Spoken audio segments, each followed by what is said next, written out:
Allahumma salli wa sallim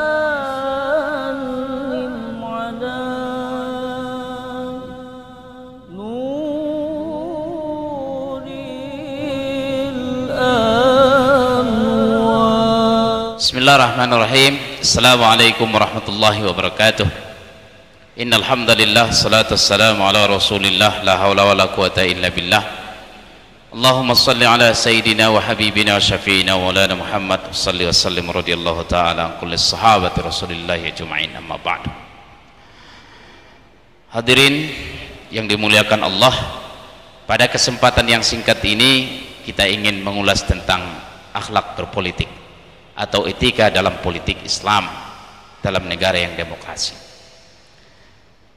Ini menjadi penting karena waktu-waktu ke depan atau 1 tahun ke depan kurang lebih ini adalah masa-masa yang sangat penting dalam kehidupan kita dalam berbangsa bernegara di Indonesia. Dan kita tidak ingin proses demokrasi ini dicederai oleh perilaku atau akhlak yang buruk yang justru nanti akan berpengaruh terhadap hasil dari proses demokrasi itu. Oleh karenanya ada prinsip-prinsip dasar, ada etika-etika dasar yang harus dipatuhi oleh semua warga negara, semua anak bangsa, agar hasil dari proses demokrasi ini memberikan maslahat manfaat bagi kehidupan kita berbangsa dan bernegara. Guru kita yang mulia Profesor Dr. K. Haji Didin Hafiduddin menulis sebuah buku yang sangat tebal dan sangat bagus, Membangun Kemandirian Umat. Dan di situ beliau memberikan pegangan prinsip dasar bagi kita agar dalam berpolitik kita tidak salah, dan agar hasil dari politik itu pun memberikan kemaslahatan bagi kesejahteraan umat manusia atau warga negara Indonesia.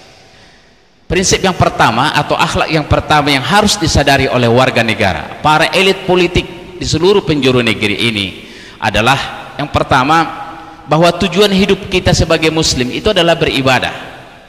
Jadi jangan salah fokus kita sebagai seorang muslim atau warga negara di Indonesia, jangan salah fokus, jangan salah tujuan, bahwa tujuan kita hidup itu adalah ibadah, mengabdi kepada Allah Subhanahu wa taala.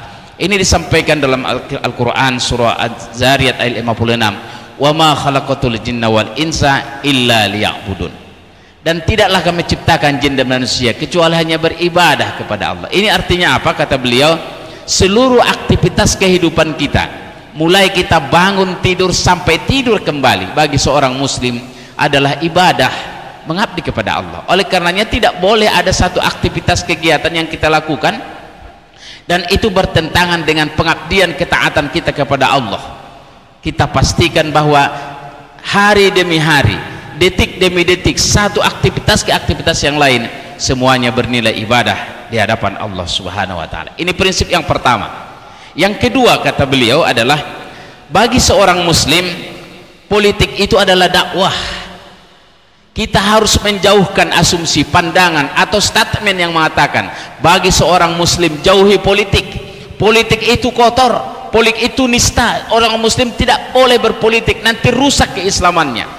Inilah propaganda penjajah kolonial Belanda dahulu yang disampaikan kepada kita. Untuk menjadi seorang muslim cukup di masjid saja, cukup sholat saja, cukup naik haji, jangan ikut urusan negara, jangan ikut urusan politik. Dan itulah yang menjauhkan kita dari politik. Orang-orang bijak selalu berkata, rusaknya sebuah tatanan masyarakat itu bukan karena hebatnya kejahatan itu, tapi karena diamnya orang-orang baik, tidak aktifnya orang-orang baik dalam aktivitas politik, aktivitas ekonomi, sehingga yang menguasai kekuasaan, yang memegang tampuk kekuasaan, yang menguasai pucuk-pucuk pimpinan ekonomi atau seluruh aspek kehidupan itu adalah orang-orang jahat. Dan padahal Allah menitipkan dunia ini kepada orang-orang beriman. Harta yang paling baik itu kalau berada di tangan orang-orang soleh, kekuasaan yang paling baik itu kalau berada di tangan orang-orang soleh. Kalau sampai kekuasaan ada di tangan orang-orang yang bejat, orang-orang yang buruk akhlaknya, maka hancurlah tatanan masyarakat itu. Oleh karenanya politik itu adalah dakwah bagi orang Islam.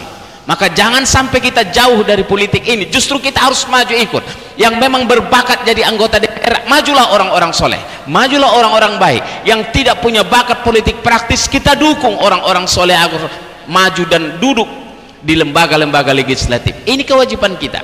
Dalam surah Ali Imran 104, wal takum minkum ummatu yad'una ilal khair wa ya'muruna bil ma'ruf wa yanhauna 'anil munkar wa ulaika humul muflihun.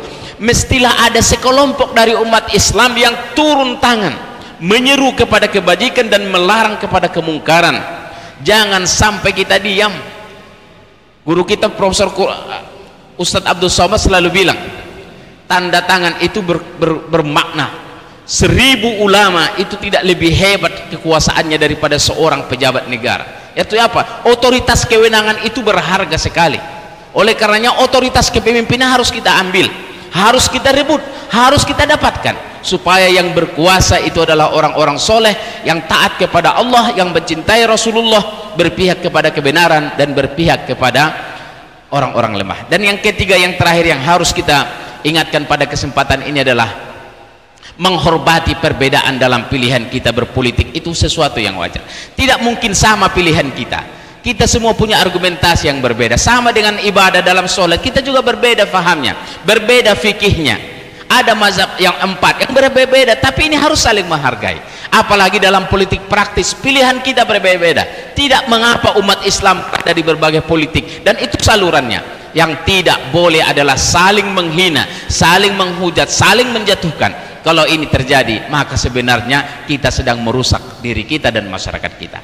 Mudah-mudahan tausiah yang singkat ini memberikan pelajaran kepada kita semua.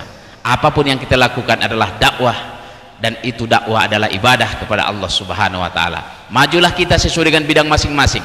Insya Allah ini akan menjadi beban berat kita nanti di akhirat itu akan diringankan karena kita bertanggung jawab di hadapan Allah Subhanahu wa taala.